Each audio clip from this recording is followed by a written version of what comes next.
Hey guys, what's up? Welcome back to the channel. It's Cynicalex. Happy Canada Day, and I don't know what's going on anymore. Netmarble is releasing the update one day earlier than usual. The maintenance is happening earlier than usual, and it's longer than usual, and I'm obviously late with these patch notes, but thank you so much for waiting patiently for me to release this video.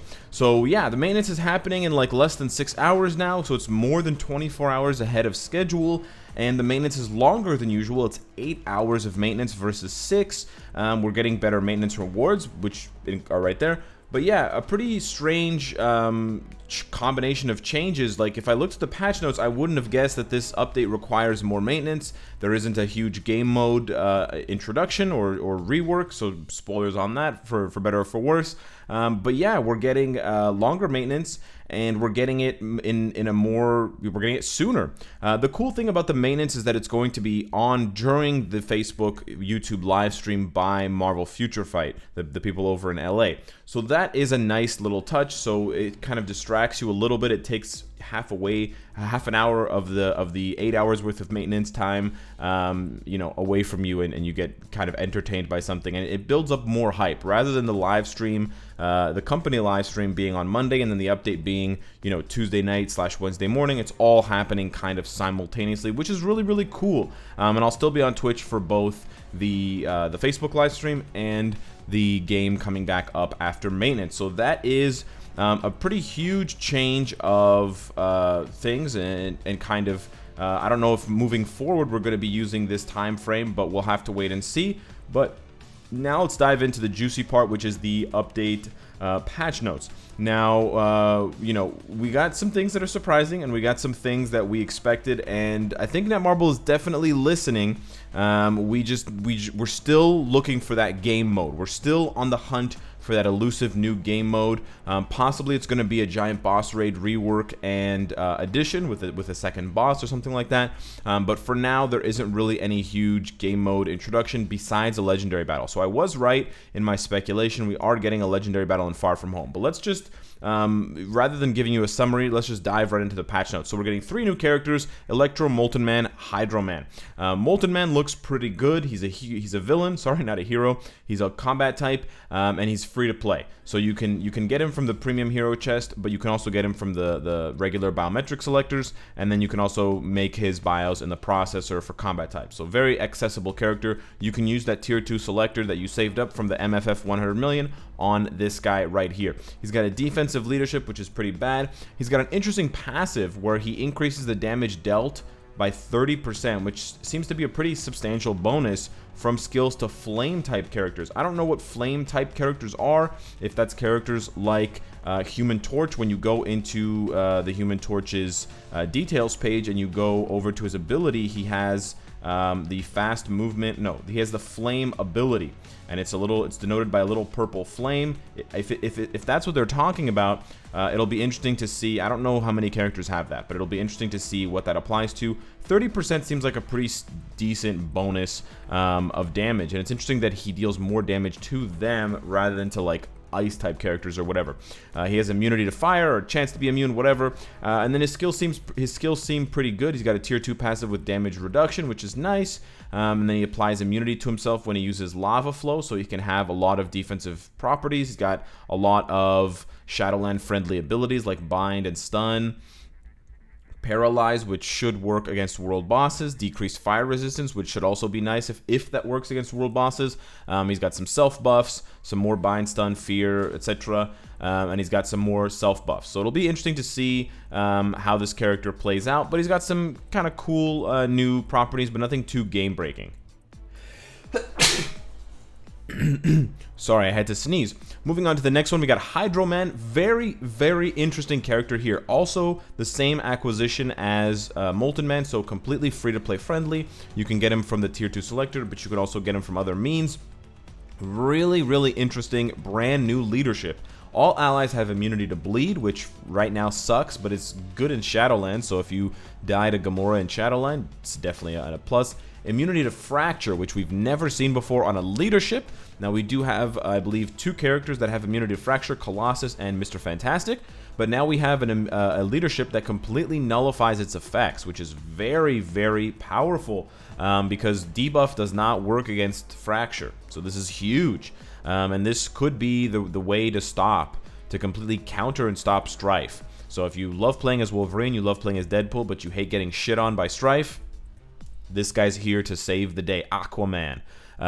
Take me by the hand, lead me to the land. Is it Aquaman or Ocean Man? Anyways, and then 5% increased physical defense. Very, very cool. Very whatever, blah. But yeah, that leadership is very interesting.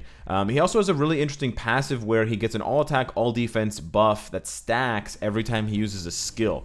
So if you use skill 1, 2, 3, 4, and then 5, you will end up with a 35% attack, 35% defense buff. That seems pretty good, and with a 1 second cooldown, you pretty much, I assume, gonna have that all the time, but you deduct stacks if you're burned for 15 seconds, which is a really cool sort of interplay between water and fire, and then the next effect activates after 3 uses, so I assume that is after you use 3 skills, you'll get an additional character size and then attack and a defense bonus. So in total, I think, if my math is correct, you will get a plus 75 all attack, all defense bonus, which is a huge bonus for Hydro Man, and then you'll also get a character size increase. So as you're battling with Hydro Man, he'll get bigger. That's really cool. You know, as you use it, it gets bigger, is often the phrase that I tell myself.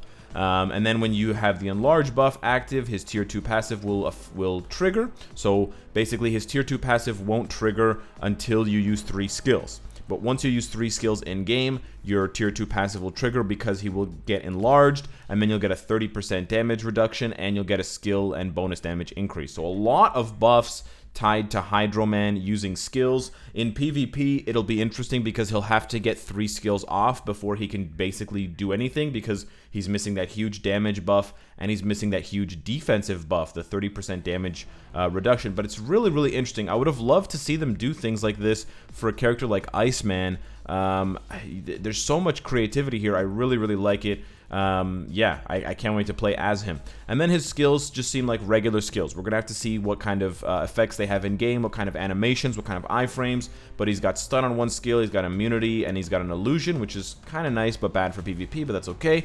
And then he's got this Whirlpool V-Pad skill that we anticipated with a 5-guard hit, and then he's got stun with an increase to physical attacks. So that's interesting. He's not an energy attack character.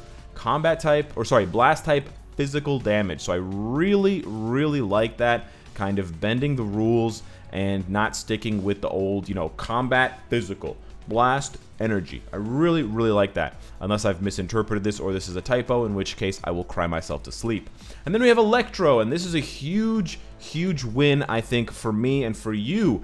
They listened to us. I was asking for the longest time, since Mr. Fantastic was introduced, do the Mr. Fantastic Four thing again. Do it with a leadership, do it with a tier 2 passive, whatever. Create an ability for more factions of characters. So if you guys like this, please let Netmarble know, because I'm letting them know, but you know, I'm just one voice here, guys. He is a paywall character, so you're gonna have to get the 20 bios per day. You're gonna have to shell out the $10 to get him, to unlock him, or if you're a brand new player, you can pick him up for free, 1-star version, as part of your 4 free days, along with like Nick Fury and Sentinel and Ghost Panther and stuff like that. But the big thing here is that they're introducing a new ability called Sinister 6. Very cool. So hopefully characters like Vulture, Sandman will be getting the Sinister 6 ability added in retroactively to their abilities page. And that abilities page is the one I just showed you guys for Human Torch. But what I'm talking about is right here, this Fantastic Four ability that has a little 4 symbol. And you can see it a bit more clearly, I think, on a character like She-Hulk. And basically it applies buffs, whether it's Mr. Fantastic's leadership or whether it is Thing's tier 2 passive. No, you can't see it there either. Is it on Thing? Can we see it on Thing? No, we can't. Okay, so it's hiding under my camera, but it's there. It's a little 4, and that's the ability icon. And so that ability icon is going to give you access to the Fantastic Four buffs, and this will give you access to the Sinister 6 buffs. So hopefully in the future, in a future update, we will get either a rework to an existing, like a uniform for an existing Sinister 6 member, or we'll get a new Sinister 6 member, like Scorpion or something, that will add a tier 2 buff to all Sinister 6 members. But in the meantime, his leadership, I mean, this is a small thing, but it's also a big thing, and I love it. All Sinister 6 allies on your team will get all attack, all defense, all speed buff. Very strong leadership, very, very cool sort of flavor. So you can combine Electro with any 2 Sinister 6 members, whether it's Rhino and Lizard, or it's Kraven and Vulture, or it's Sandman and Dr. Octopus, assuming they all get the ability tag, which they should. Boom. Very cool. I love these types of synergies. I cannot say more about it. He's also got a pretty strong passive. He increases lightning damage for all allies, so that it will include Thor and heroes. He's got a dodge and guaranteed dodge buff. He's got immunity to lightning, and he's got increased skill damage and bonus damage. So pretty nice, pretty standard tier 2 passives. His skills, obviously you expect them to have stun, lightning resistance decrease, so he could be a good striker for Thor. I will point out that it's not the look that I was hoping him to get. I was hoping him to get the classic look, but that's okay. He is a speed villain, like I suspected, like I predicted, so, you know, that's cool. Yeah, and then he's just got, you know, pretty basic stuff. He's got a guard hit. He doesn't seem to have a lot of defensive abilities. He does have accumulation here, which I assume he also has immunity. It doesn't say that he has immunity here, but I assume he does if he has accumulation. Or at least a guard hit somewhere. There's a lot of text here, so it's hard to see. But yeah, otherwise he only has 1 skill with defensive properties, which is 2, that gives him the guard hit for 3 seconds. So he might be a little bit hard to keep alive if he doesn't have a lot of iframes. We'll have to keep an eye on that, but very cool leadership. I'm really glad that they're introducing the Sinister 6 tag, the ability, and I hope to see this more in the game as we move forward. Then we get 4 new uniforms, and a surprise one right here is the SpiderMan all new and different. So Nick Fury was not going to get a uniform, as that, you know, fake leak was indicating. SpiderMan is staying a hero, and he's got the same bonus that he had from Infinity War, so it's going to come down to the skill changes to see how much stronger he gets. Mysterio's getting a huge buff, 25% chance to penetrate with all of his skills, shield, immune, and invincible, which is nice. 50% increase all attack, which is crazy, and 66% damage reduction, which is also insane. So I cannot wait to see how much stronger Mysterio gets, but it seems that he's getting a lot stronger. And then Spider-Man 2099, the paywall spider, previously the best spider in the game, is getting a uniform. He's getting the all-new, all-different, which is a beautiful uniform for him, beautiful look, and he's getting a 10% increased damage to supervillain types. Not a huge buff here, but I do expect to see, you know, 5 skill changes to really make this character strong again, and I cannot wait to use him because I really, really like him, and he might be a sleeper pick. Keep in mind, because of his tier 2 and 4-star passive, Lila, he may be a sleeper pick for the new PvP hero to take down Jean Grey. So keep an eye out on that. You might have to purchase this uniform to get that. If that is the case, I'm gonna have to test that. We're also getting 10 characters potentials awakened, so obviously all the new characters in addition to Mysterio, Spider-Man 2099, and then the other 5 Sinister 6 members that we have in the game. So the ones from the Homecoming update, which is really, really nice. And then holy shit, Doctor Strange's tier 3 skill. Are you kidding me? Oh my god, I feel so sorry for people that tier 3'd Iron Man recently, because it looks like the Sorcerer Supreme is back and he is pissed. He's doing the move from Infinity War. I cannot tell you how fast I'm going to tier 3 him. It's going to make your head spin. I love this skill. It's beautiful. We've been anticipating this and asking Netmarble for this since Infinity War, since we saw Infinity War over a year ago. So it's insane that they delivered in such high accuracy and attention to detail. It's literally every single part of the skill from the movie. I cannot believe they did it. I honestly cannot believe they did it. This is bonkers. I know there's no new game mode, but the amount of work that goes into this, that making sure frame by frame they get everything right, it's crazy, and it literally ports the movie into the game. I know it's exaggerating, but it's honestly deserved. And then holy shit, the skill effect is bonkers. Applies to enemies 100% chance to miss for 10 seconds. If this bypasses debuff, or if this hits when the debuff is when your debuff immunity is not activated, you're fucked. This is crazy. Stun all defense down, which is something that I speculated for 4 seconds. It's not a long all defense down, but it should apply for the duration of the skill effect. For his tier 3 skill, so that's going to bump up its damage. He's also got Paralyze, which should apply to world bosses. Removes all buffs, you're screwed. Incapacitation, which removes even more buffs. Time Freeze, he's got a self buff, and then more self buffs, and then 10 seconds of invincibility. yeah. I mean, visually, this may be the coolest tier 3 skill in the game. As far as skill effects go, this may be the best PvP tier 3 skill in the game. This might be better than Thanos's I'm gonna kill 2 characters with 1 tier 3 skill move. So yeah, I don't know. Early thoughts, tier 3 Doctor Strange. Yep, he's coming. He's back, baby. He's back in a big way. Then we got a legendary battle for Spider-Man Far From Home, as I also speculated. And you're going to get a 6-star Mysterio if you don't already have him. So for those of you that don't have Mysterio, don't farm him. Or for those of you that were smart and you built up his bios, but you didn't actually unlock the character and start ranking him up, you just saved yourself 630 bios because you're going to get a free 6-star Mysterio just for playing the normal mode. Now, as far as the normal mode and extreme mode rewards, which I know you all want to talk about, the normal mode rewards seem pretty good. I like the different effects, like the different requirements that they're using. They're kind of being a bit more creative, and the rewards are pretty standard. You get a bunch of uniform and biometric rewards, and you get a mythic Uru, which is kind of nice, and then the extreme mode rewards. So for these ones, you do need to pay 2,500 crystals up front, and these are a mixture of good and bad rewards. Now, for those of you that tier 3'd Spider-Man, you're going to get a 50 Cosmic Cube fragment refund, which is actually not bad. You know, it's I think 100 would be better, but it's not bad at all. You also get 500 crystals refunded, so you really only have to pay 2,000. You have to own stuff like level 70 Mysterio, level 70 Sandman for Mythic Urus, which is actually a really nice reward. And then we have the CTP selector, which of course a lot of people were suspecting we were going to get, or we were going to get a static CTP. And of course, they're not giving up on their type enhancement bullshit. So for those of you that have type 6 Spider-Man, you get a CTP selector. Thankfully, it's not Thanos level, which obviously costs double, but still, it's another character that, you know, we're going to get punished. And yeah, a CTP selector is nice because for those that want regen or for those that want rage, but otherwise, I think, I mean, I don't know. I think they need to make a change to enhancement. They either need to make it guaranteed, and then they need to upgrade, like they need to increase the number of cubes you need to use, but then make it guaranteed.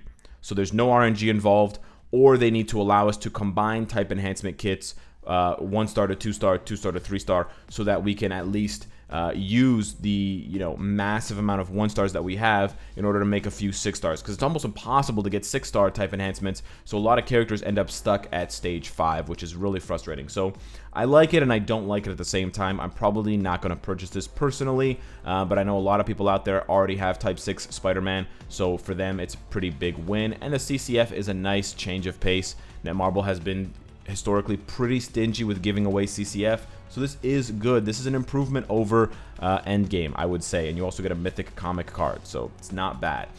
We're also getting changes to Uru, and we're getting a new item type called Odin's Blessing. So this is interesting. They're getting rid of unrefined Uru. So for those of you that had problems farming unrefined Uru, I never did, but it's gone. It's gonna be erased. It's gonna go into your inventory as gold, like they're gonna refund it as gold if you were to sell it anyways.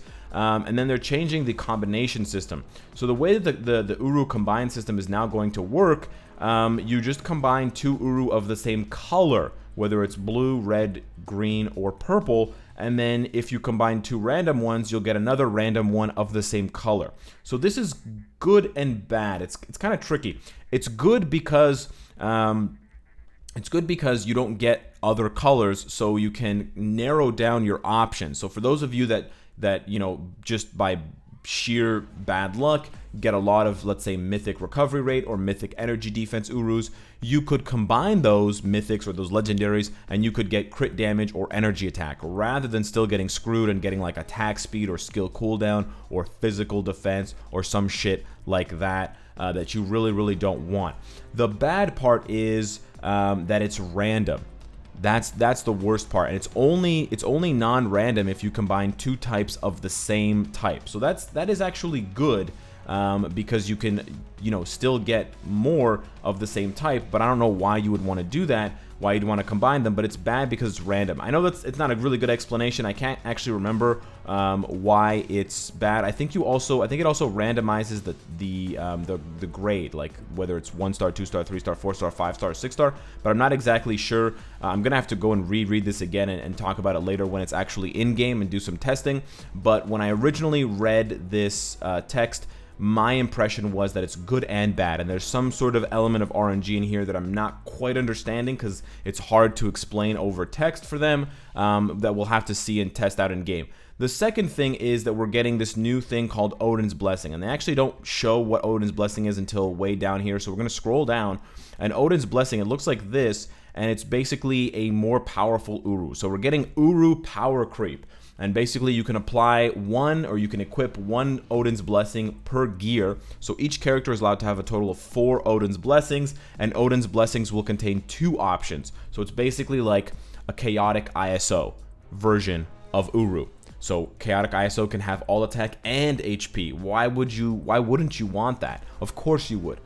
So yeah, everyone's gonna have to, you know, scramble to get these Odin's Blessings. They're also going to be introducing Uru chests. Yay! More gambling, of course. Netmarble's got to make money. They gotta put food on the table. So they've introduced a new chest where you can gamble to get Uru, and of course there's going to be one day of the week or one day of you know, the month when it cycles through that the Odin's Blessings are going to be on chance up, and I'm inevitably going to gamble at least once in a while to try to get the new Odin's Blessings as possible rewards. It's going to be interesting as well because I don't think you can change the options on Uru, so it'll be stuck as a static option, and you either like it or you don't. So it'll be interesting to see how many different stats and different stat combinations are available on the Odin's Blessing, because if you can get some duds like, you know, crit damage, dodge, then you might not want to get that at all. They're also going to be improving the Alliance check-in, which we already knew. The Alliance check-in, if 31 people or more check in per day, everyone gets this like best chest, which has rewards in it,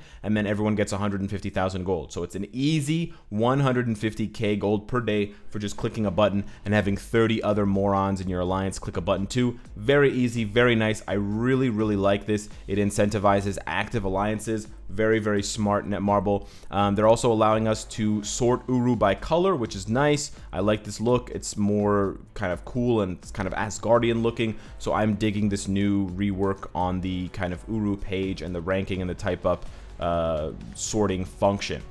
We talked about this already. We're getting new Shield Academy rewards for explaining the new Uru guide, which is cool. We're getting new achievements for that. Cool.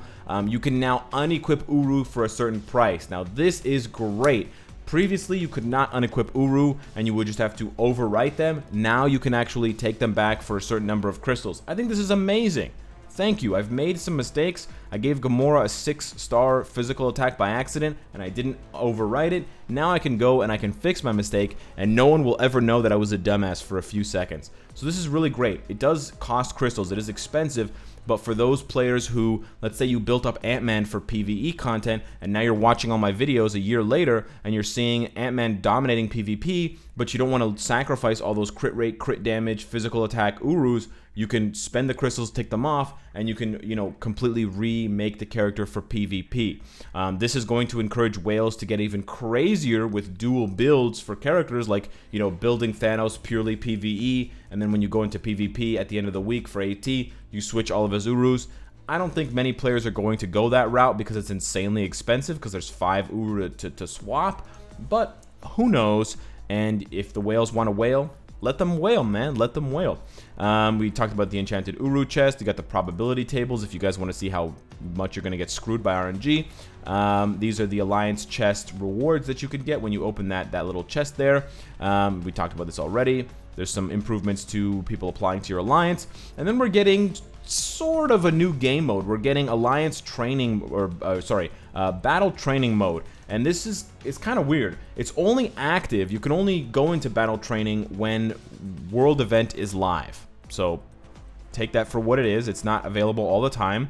And it's basically, it sounds like it's World Event minus the rewards, So why would you play battle training? If it's only active, if you could only play it when World Event is on, why would you play it instead of World Event? My suspicion is that the battle training game mode is going to be like a skill preview mode with damage numbers, so that you can test out how much damage your characters are doing, and you can see sort of kind of like a danger room scenario. We're gonna have to wait and see, but I suspect if that's what it is, it's great. It's got a lot of potential, but it needs to be active all the time. I don't know why they made it only active during World Boss Event. or sorry, during World Event. It makes no sense. When World Event is live, I want to play World Event. I don't want to play this game mode. So it's a bit confusing, but we'll have to wait and see. It's sort of a new game mode, which is nice, but it sounds like it's also a recycle of World Event, so it's not really a new game mode, and there are no rewards. So yeah, we're gonna have to wait and see. I still want a new game mode, Netmarble. I got a lot of ideas. Hit me up on the Celly. We'll talk about it. We also have a uniform collection for SpiderMan and Mysterio, which is super easy to complete, and you get 375 crystals. Whatever. This is fine. This is cool. We're getting Battle World is getting removed from the game unless it's active. So now, from now on, when you go over to the Arena tab, you won't see Battle World like blocked, and it says like Battle World's not available right now. When it's available, it will show up on the main page like World Event, and when it's not available, it just won't show up in the game. It'll look like it's gone completely, but don't worry, it's not gone completely. It's coming back once a month for no fucking reason to give us random rewards. And now we're gonna be able to use crystals to gear up from 15 to 20. Very cool. Whale's gonna whale, man. Ultimates character packages are gonna be purchasable just like these other packages. Very, very cool. Whale's gonna whale. Tony Stark's supply chest is now purchasable once every month instead of just being purchasable twice per account. So this is also pretty cool. Not as good as a Stark stash, but it's also a little bit cheaper, and you still get to VIP 1. So this is nice for brand new players if they just want to get to VIP 1 and somehow they can't come up with $5, but they can come up with like $3 for the Stark supply chest. We have a bunch of improvements to characters, kind of skills and stuff like that. Nothing super drastic. They got rid of some unlock challenges for World Boss that gave you unrefined Uru, because obviously they're getting rid of those rewards, so those items are not going to exist in the game anymore. And they made some changes to characters' skill animations that really don't matter that much. Nothing about Ant-Man, but they did remind us, thankfully, there will be a special announcement related to Avengers Endgame sometime in the 3rd week of July, so make sure to stay tuned. So they are still very well aware of the Avengers Endgame hype. So with that being said, let me know what you guys think of the update, of the patch notes. I can't wait to dive into them.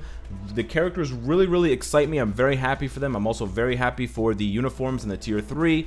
And then the game mode stuff is like, eh. And then I'm curious to see what the Uru brings and the Odin's Blessings and how much that's going to impact the game. I don't think the Odin's Blessing thing is really going to make a huge change to the game or create a huge gap between non-spending and spending players, but we'll have to wait and see. Hit me up in the comments down below. Thank you so much for being patient. Love you guys. See you tonight on the live stream. Subscribe if you enjoyed the content and you want to support me. And of course, if you like what you see, I hope to see you later on the live stream.